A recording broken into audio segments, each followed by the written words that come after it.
یعنی چلتا جاؤں گا خواہ کتنی ہی مدت کیوں نہ لگے۔ پھر جب وہ دونوں ان سمندروں کے ملنے کی جگہ پہنچے جہاں ایک پتھر کی چٹان تھی اور چشمہ حیات تھا، تو وہاں دونوں نے آرام کیا اور حضرت موسیٰ علیہ السلام محو خواب ہو گئے۔ تھوڑی دیر کے بعد جب حضرت یوشع بن نون نے وضو کیا تو ایک قطرہ پانی کا ان کی انگلی سے اس مچھلی پر ٹپکا۔ فوراً وہ مچھلی زندہ ہو گئی اور تڑپ تڑپ کر دریا میں گری۔ اس پر سے پانی کا بہاؤ رک گیا اور ایک محراب سی بن گئی۔ حضرت موسیٰ علیہ السلام کے جاگنے کے بعد حضرت یوشع بن نون کو یاد نہ رہا کہ یہ واقعہ حضرت موسیٰ علیہ السلام سے عرض کریں۔ حضرت موسیٰ علیہ السلام کے جاگنے کے بعد سفر جاری رکھا، یہاں تک کہ دوسرے روز کھانے کا وقت آیا تو حضرت موسیٰ علیہ السلام نے حضرت یوشع بن نون سے کہا کہ ہمارا صبح کا ناشتہ لاؤ۔ بے شک ہمیں اس سفر میں بڑی مشقت اٹھانا پڑی اور اب حضرت موسیٰ علیہ السلام پر تھکان بھی طاری اور بھوک بھی، اور یہ بات جب تک مجمع البحرین تک نہ پہنچے تھے پیش نہ آئی تھی۔ منزل مقصود سے آگے بڑھ کر تھکان معلوم ہوئی۔ اس میں اللہ تعالیٰ کی حکمت تھی کہ مچھلی یاد کریں اور اس کی طلب میں منزل مقصود کی طرف واپس ہوں۔ حضرت موسیٰ علیہ السلام کے مچھلی مانگنے پر خادم نے معذرت پیش کی اور عرض کیا کہ مجھے شیطان نے بھلا دیا کہ میں اس کا ذکر آپ سے کروں۔ وہ عجیب طریقے سے زندہ ہو کر سمندر میں چلی گئی۔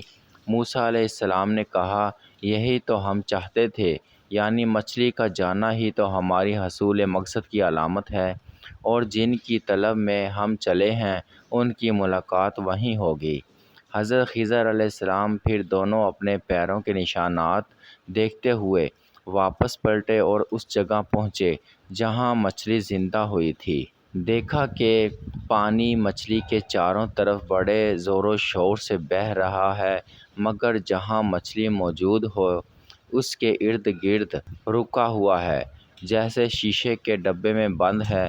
موسیٰ علیہ السلام نے حضرت یوشع علیہ السلام سے فرمایا کہ مجھ کو یہی جگہ حضرت خضر سے ملاقات کے لیے بتائی گئی تھی، یہیں آس پاس کہیں نہ کہیں حضرت خضر موجود ہوں گے۔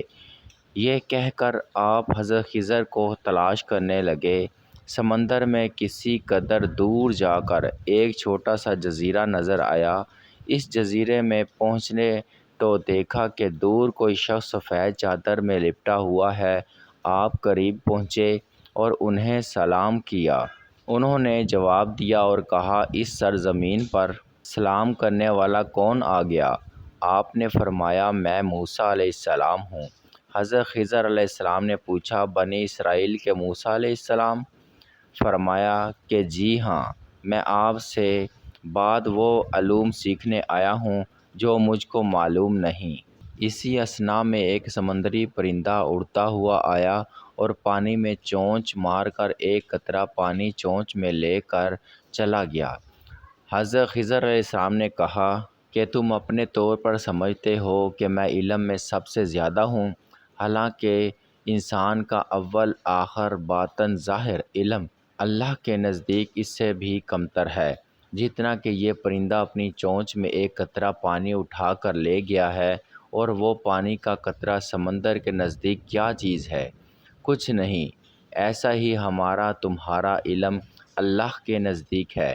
دراصل اللہ تعالیٰ کو تمہاری تربیت مقصود تھی، اور یہ بھی سچ ہے کہ اللہ تعالیٰ کا عطا کردہ ایک علم مجھ کو ہے، تم کو نہیں، اور ایک علم یعنی توریت کا علم تم کو ہے، مجھ کو نہیں۔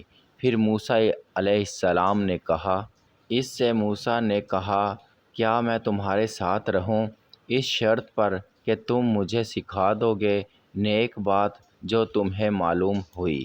اس پر خضر علیہ السلام نے کہا، آپ میرے ساتھ صبر نہیں کر سکیں گے؟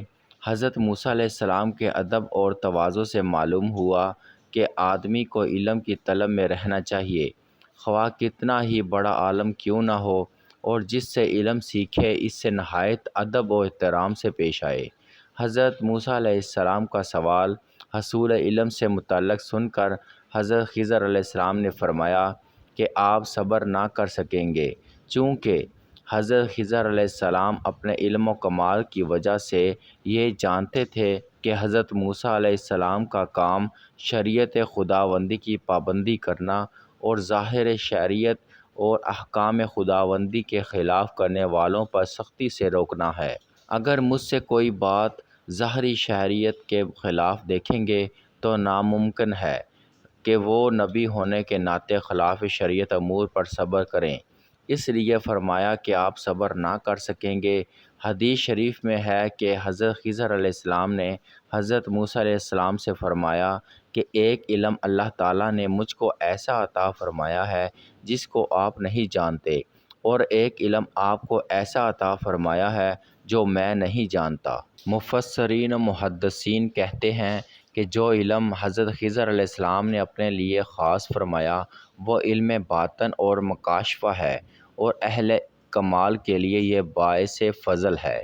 چنانچہ حدیث شریف میں آیا ہے کہ صدیق اکبر رضی اللہ تعالی عنہ کو صحابہ کرام رضی اللہ تعالی عنہم پر اس وجہ سے فضیلت نہیں کہ ان کی نمازیں اور ان کے اعمال دوسرے صحابہ رضی اللہ تعالی عنہ سے زیادہ ہیں، بلکہ ان کو اس وجہ سے دوسرے صحابہ رضی اللہ تعالی عنہم پر فضیلت ہے کہ ان کا سینہ معارف الہی کا گنجینہ ہے، یعنی ان کے پاس علم باطن و علم اسرار ہے، اور ان علوم کے ہونے سے ان سے جو اعمال صادر ہوں گے وہ حکمت سے ہوں گے، اگرچہ بظاہر خلاف معلوم ہوتے ہیں۔ حضرت موسیٰ علیہ السلام یہ سن کر کہ آپ صبر نہیں کر سکیں گے فرمایا چونکہ میں چاہتا ہوں کہ آپ سے علم حاصل کروں اور اللہ تعالیٰ کا حکم بھی یہی ہے تو میں تمام معاملات میں صبر کروں گا،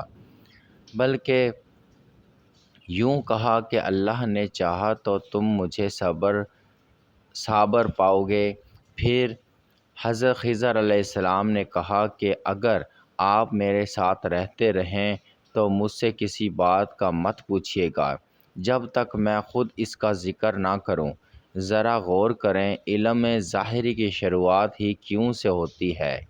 اب یہاں علم باطن اور علم لدنی کی تدریس کا معاملہ ہے تو کہا جا رہا ہے کیوں نہ کرنا، معنی علم باطن شروع ہی فرما برداری سے ہوتے ہیں، چوں و چرا کا سوال ہی نہیں۔ یہ تصوف کا ایک اہم نکتہ ہے جو یہاں تعلیم فرمایا جا رہا ہے، اور موسیٰ علیہ السلام چونکہ علم باطنی کا حصول چاہتے تھے اور ان کی تحصیل کو خدا کا حکم سمجھتے تھے، اور چونکہ وہ خضر علیہ السلام کو استاد کی حیثیت سے تسلیم کر چکے تھے، اس لیے آپ نے حضرت یوشع بن نون کے ساتھ یہ شرط قبول کی اور دونوں نے سفر شروع کیا۔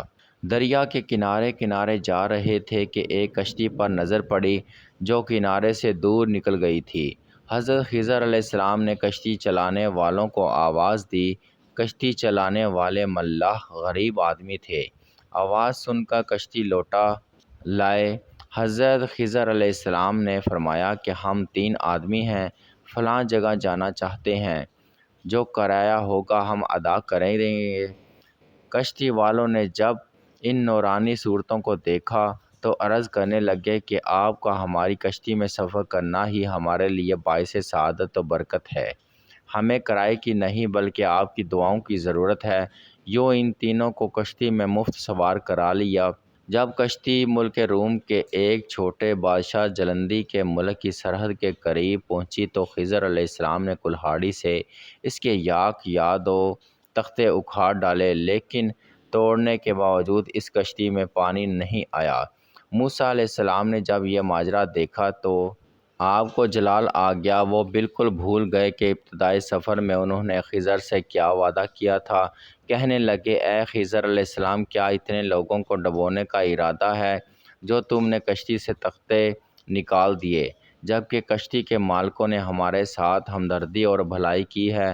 حضرت خضر علیہ السلام نے کہا میں نے آپ سے پہلے ہی نہیں کہا تھا کہ آپ میرے ساتھ رہیں گے تو صبر کیجیے گا؟ دراصل آپ میرے ساتھ نہیں رہ سکتے۔ اب حضرت موسیٰ علیہ السلام کو اپنا وعدہ یاد آیا اور آپ کا جلال فوراً ختم ہو گیا اور آپ نادم ہوئے اور کہنے لگے کہ مجھ سے بھول ہوئی جو میں نے آپ کے کام پر اعتراض کیا، کیونکہ بھول پر شریعت میں گرفت نہیں۔ اس لیے حضرت خضر علیہ السلام نے بھی درگزر سے کام لیا اور حضرت موسیٰ علیہ السلام کو ساتھ رکھا۔ پھر کشتی کنارے پر آ لگی اور یہ تینوں کنارے پر چلتے ہوئے ایک شہر کے قریب پہنچے۔ وہاں ایک مقام سے گزر ہوا جہاں لڑکے کھیل رہے تھے۔ حضرت خضر علیہ السلام نے ان میں سے ایک نوعمر لڑکے کو پکڑ کر زمین پر لٹا دیا اور بغیر کسی ظاہری وجہ سے چاقو سے اس کے گردن سے جدا کر دیا۔ اس کو مار ڈالا۔ موسیٰ علیہ السلام چونکہ نبی تھے اور نبی کا کام برے کاموں پر لوگوں کو ٹوکنا اور منع کرنا ہوتا ہے، لہٰذا آپ ایک غلط کام بلکہ ایک ظلم ہوتے نہ دیکھ سکے اور پکار اٹھے، اے خضر کیا کرتے ہو؟ ایک ایسے لڑکے کا خون کر دیا جس نے کوئی گناہ نہیں کیا تھا۔ دوبارہ اس وعدہ خلافی کو دیکھ کر حضرت خضر علیہ السلام نے فرمایا، میں نے پہلے ہی آپ سے کہہ دیا تھا کہ آپ صبر نہ کر سکیں گے۔ اب موسیٰ علیہ السلام چونکہ ایک مرتبہ کہہ چکے تھے کہ بھول ہو گئی، لہٰذا اس دفعہ یہ تو نہ کہا کہ بھول ہو گئی، بلکہ یوں کہا کہ خیر اب تو غلطی ہو گئی، آئندہ اگر میں آپ کو ٹوکوں تو آپ مجھے اپنے ساتھ نہ رکھیے گا۔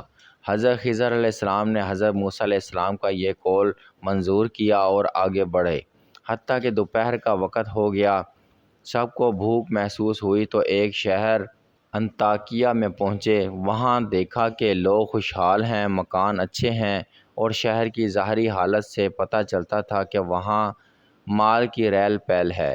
یہ تینوں کئی ایسی جگہوں پر گئے جہاں لوگ جمع تھے اور خود کو مسافر ظاہر کر کے فرمایا کہ ہم بھوکے ہیں، کوئی ہمیں کھانا کھلا دے۔ مگر وہاں کے باشندے اتنے کنجوس تھے کہ کسی نے بھی ان کا خیال نہ کیا۔ یہ تینوں گھوم پھر کر ایک ایسی جگہ پہنچے جہاں انہوں نے دیکھا کہ ایک بوسیدہ دیوار گرنے والی ہے۔ حضرت خضر علیہ السلام نے اس دیوار کی مرمت کر دی اور اس کو اس طرح کر دیا کہ وہ اب برسوں نہیں گر سکتی۔ گو یہ کوئی ناجائز اور غیر شرعی کام نہ تھا، لیکن حضرت موسیٰ علیہ السلام کو ناگوار گزرا کہ آپ ایک ایسے شہر میں جہاں لوگوں نے ہمیں کھانے تک کا نہ پوچھا اور بے مروتی اور بد اخلاقی سے پیش آئے، وہاں کی ایک دیوار بغیر اجرت کے درست کر دی۔